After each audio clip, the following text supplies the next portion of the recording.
زموږ په معاشره کې اکثره خلک په مړو پسې قرباني کوي، یا یې په مور پسې کوي، یا یې په پلار پسې کوي، یا یې په رسول الله صلی الله علیه وسلم پسې کوي. دا ډېره بهتره طریقه ده، دا ډېره وفا ده. لیکن دا واوره چې د دې طریقه یې ور زده کړه. موږ خو شوق د عبادت لرو او شوق د ثواب لرو او خپل مړو ته دا خوند راکوي چې ثواب ورسېږي، خو طریقه یې بیا نه زده کړو. دا ډېره اړینه مسله ده، دا ډېره مهمه مسله ده. په دې باید موږ سر خلاص کړو.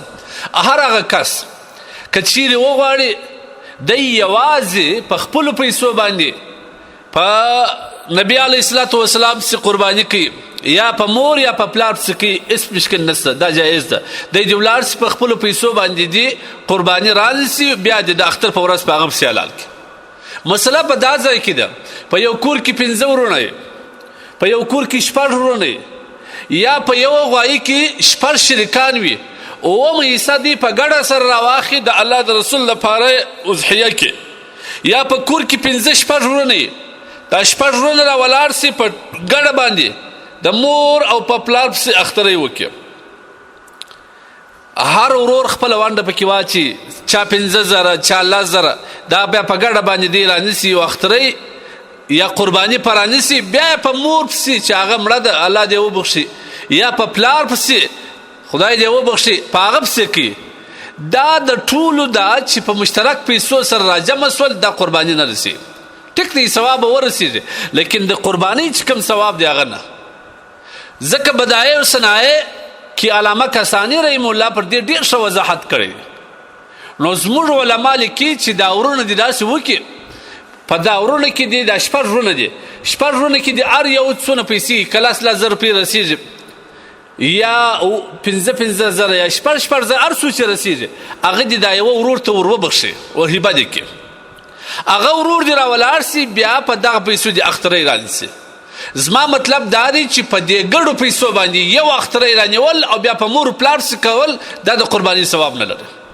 که داسې وسي چې دا ورونه په دا 6 ورونه کې د یو ورور را ولاړ سي، هغه د نورو څه پیسې را جمع کړي او نور یې دته ور وبخښي، ور هبه یې کړي، ور ګفټ یې کړي، هغه بیا را ولاړ سي قرباني وکړي، دا ګرد ته بیا ثواب هم رسېږي، خو دا قرباني هم ده. ځکه قرباني چې کوم ده یو اخترۍ د یو طرف څخه دی، دا په 6 ورور باندې نه رانیول کېږي. یعنې موږ تاسو که ژوندي یو په 6 ورونه یو اخترۍ سې کېږي، یو پسه که غویې یو خو بېل خبره ده، یو پسه نه سې کېږي.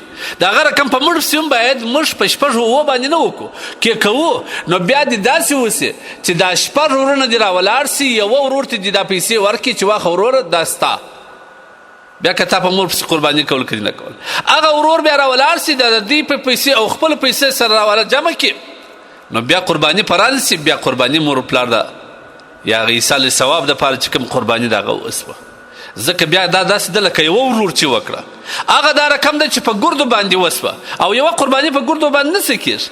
لیکن که چیرې داسې وسي چې دا ګرد ورونه را جمع سي او یوه ورور ته پیسې ور هبه کړي، ور ویې بخښي، دا مسله ښه زده کړي.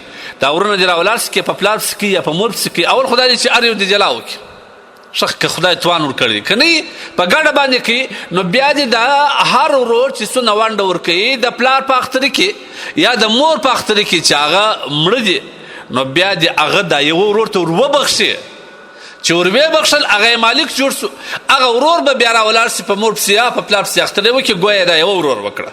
دا مسله باید موږ زده کړو. څومره کسان دي چې هغه په کور کې سره اوسېږي او په مور پلار پسې قرباني کوي، خو په ګډه یې سره کوي.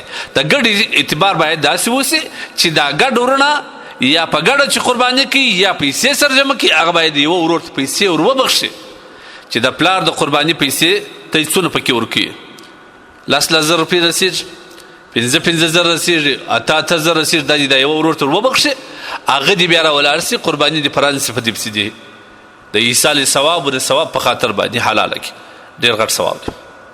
لیکن که چیرې داسې اجزا وي، ټیک دی، د هر یوه هغه ګویا د خپلو پیسو په اندازه باندې خیرات پسې وکړي، لیکن د قرباني اجر نشته. بیا دا مسله باید موږ تاسو په ذهن کې یاده وساتو.